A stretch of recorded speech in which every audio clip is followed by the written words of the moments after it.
So something you probably hear me say a lot on this channel is that when I was working with couples for years and years in private practice, one of the things that I paid attention to the most in terms of what was going to contribute the most to a couple's success, right? And being able to work through their problems and challenges and really get into a good place with their relationship. The number one factor I would always look for was, were they both willing to do the work? Were they both willing to invest? And I saw sometimes, one person coming in willing and another person coming in not willing. And I saw people come in who were both super willing and had incredible results. And this had nothing to do with somebody's attachment style, the amount of trauma, any of that. Those are very, very secondary. And, by, light years away is, are people willing to show up and do the work? And that was, and still is, in my opinion, one of the biggest contributors to a relationship success if you have the right tools. So with that being said, I have so many conversations with people who are like, well, is my dismissive avoidant not going to meet my needs? Why don't they try? Why aren't they showing up? I'm trying to communicate. I don't see the needle moving. And in this video, because I see this a lot, and, I wanted to share some insights that I would share with clients when I saw them stuck. Because if you have somebody who's in a relationship and they're not willing to do the work and not willing to show up, it's probably the wrong relationship. Like, that's actual incompatibility, because your things are not working and one person's unwilling to budge, which makes for an incompatible outcome. However, a very common occurrence I saw that I really wanted to address here for this purpose is that sometimes people in relationships would think they were communicating effectively, but they actually weren't. And they would think, oh, this person's not budging. But then when they just tweaked their communication a little bit, all of a sudden the person would show up really dramatically. So I want to share in this video 3 important tips for communicating with a dismissive avoidant specifically, so you can see where the relationship falls. Is it, hey, I'm communicating perfectly, I'm really doing the work, and the person's still unwilling to budge, and in that case, I have an incompatibility issue and it's time to consider leaving the relationship? Or do I just have to fine tune a few things about the way I communicate, and all of a sudden the DA shows up and really, really meets their partner's needs? And I saw that countless times. And as many of you know, my history is that I met my husband, who was largely DA at the time. I still probably had a little bit of fearful avoidant elements within me at the time. And we've just put in the work, and he showed up tremendously for the relationship. And so, in this video, I just want to talk about fine-tuning communication so that you can get really clear on if it's a relationship problem or a communication problem that's leading into relationship problems. So point number 1, something you need to know ahead of time. I guess this isn't point number 1. This is like prefacing point number 1.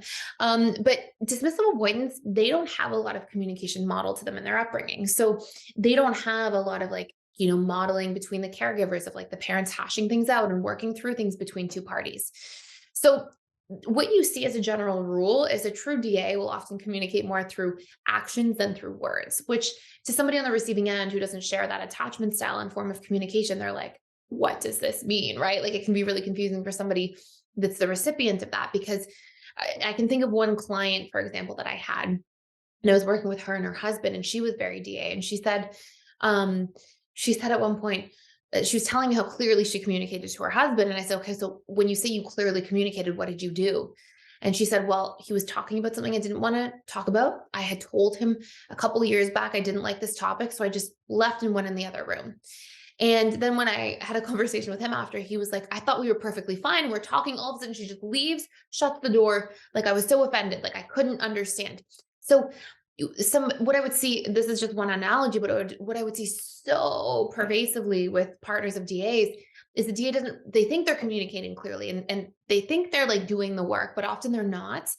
And so they also sometimes think that other people are communicating. They read into other people's actions a little bit more and take those to heart more than the words.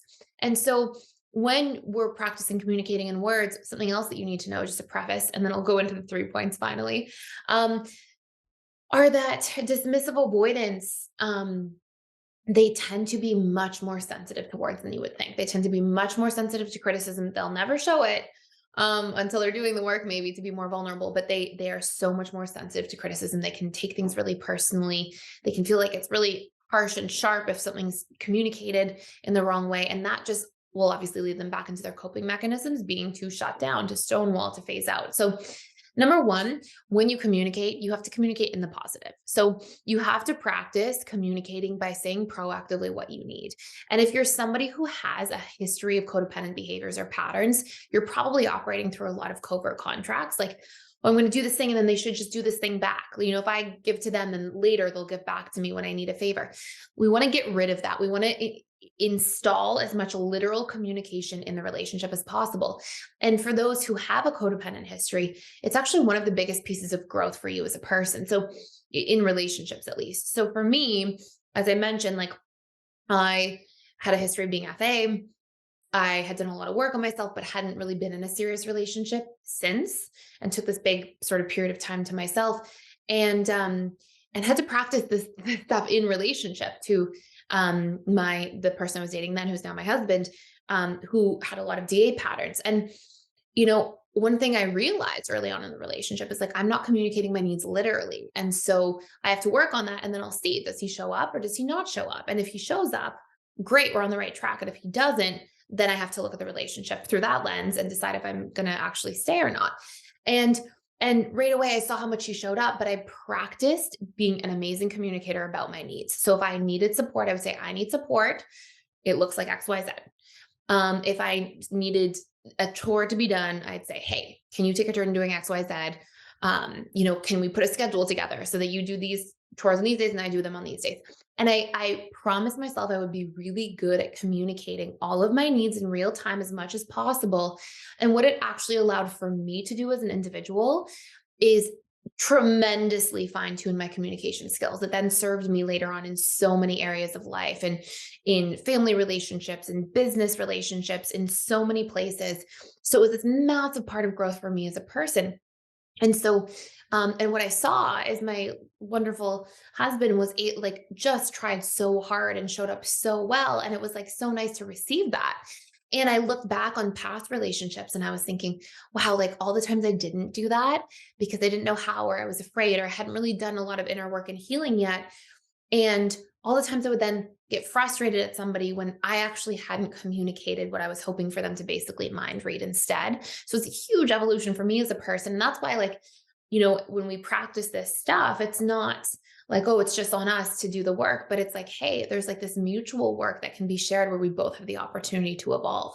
So anyways, so speaking in the positive, so saying, hey, I need support with, not, and speaking in the negative, just to correlate that or to show you the difference would be, you never do this. Hey, you never did the dishes. Or, you can say, hey, I really need some support.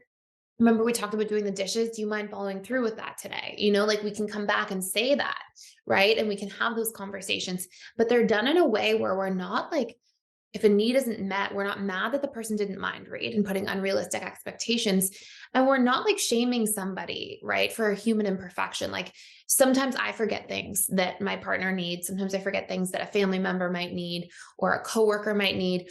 And I do my best to show up, but I'm also a human being. And we have to remember that so is everybody else, right? And so if somebody makes a misstep or whatever it might be, you don't shame, you just remind, hey, remember that thing we talked about? I could really use some more support with that. And if it's like an ongoing thing, then I would sit down and say, hey, I'm really trying to share this need. It's really important to me. And I notice that sometimes you forget. And for me, I would love for us to work on that together. What can we do? What's a strategy we can come up with? And over time, it just makes communication so easy in all relationships. So anyway, so that's point number one. Point number two, when somebody does something, this goes for all people, but especially affects DAs, when somebody does something, one of the places communication goes wrong the most, and I saw this with couples time and time and time again, and I'm like, no, in the moment. But I would often see one person of a couple say so let's say it's a husband and wife. And let's say the wife says to the husband, hey, I really need you to take out the garbage. And let's say the husband then, remembers, takes out the garbage, maybe sets an alarm on his phone before work or whatever it is in the day, takes out the garbage and is like feeling good, right? Like I did that for my wife today, I remembered, and feeling encouraged, to do more things, especially DAs, because DAs have a deep subconscious, sometimes even more unconscious belief that they're incapable of relationships. I saw this come up countless times with DAs. I would say the vast majority of DAs carry that belief somewhere deep down. And what I would see is then they come into session with me, and one of them might say something like, um, I asked my husband to take out the garbage and he put it in the wrong place when he took it in. And rather than focusing on like acknowledging that, hey, thank you so much for remembering, for thinking of me, for taking out the garbage. Hey, just a quick tip next time it goes over there, but thank you so much. I see you. I appreciate you remembering. Rather than like um acknowledging and then fine tuning things, right? And you can insert whatever need you want there, usually between couples who are in power struggle or in a challenging space on the rocks. There's usually lots of needs that have to be communicated both ways, right? So, but this applies to every single one of those. And rather than acknowledging and saying thank you, there's just criticism about it. And it's a great way to just whatever, poke the balloon and it just demolishes, like whatever the term or expression is. But it's just a great way of like ruining the moment. Like, it's like somebody's trying, they're making an effort. Nobody's going to be perfect right away.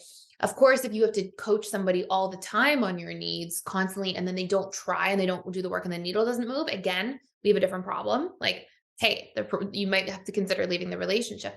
But if we're just criticizing about people that are trying, it just kills the momentum when we're trying to do the work in relationships. So acknowledging is super, super important, and not criticizing is super important. So I have some exciting news, which is that we are doing $1,000 off of our lifetime membership sale to the Personal Development School, which means you get access to literally everything at PDS for your entire rest of your life. Essentially, that entails all of our different courses you have lifetime access to.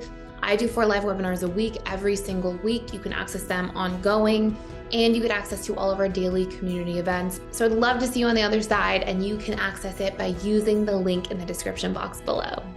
And last but not least, sometimes there's a misread on needs. So number 3 is that sometimes people will misinterpret needs. So you might say, I need support around the house. And somebody might then take out the garbage, but really you needed them to mop the floors, right? Like, so another thing we have to practice, especially with DAs, because again, remember, DAs don't come from this like modeling. Another thing we have to practice is talking about the needs and painting a picture of what it looks like just getting clear and specific. So if I need XYZ, this is what I'm looking for from you in the situation. And just being really, really clear. And by doing that, we see a lot of amazing transformation.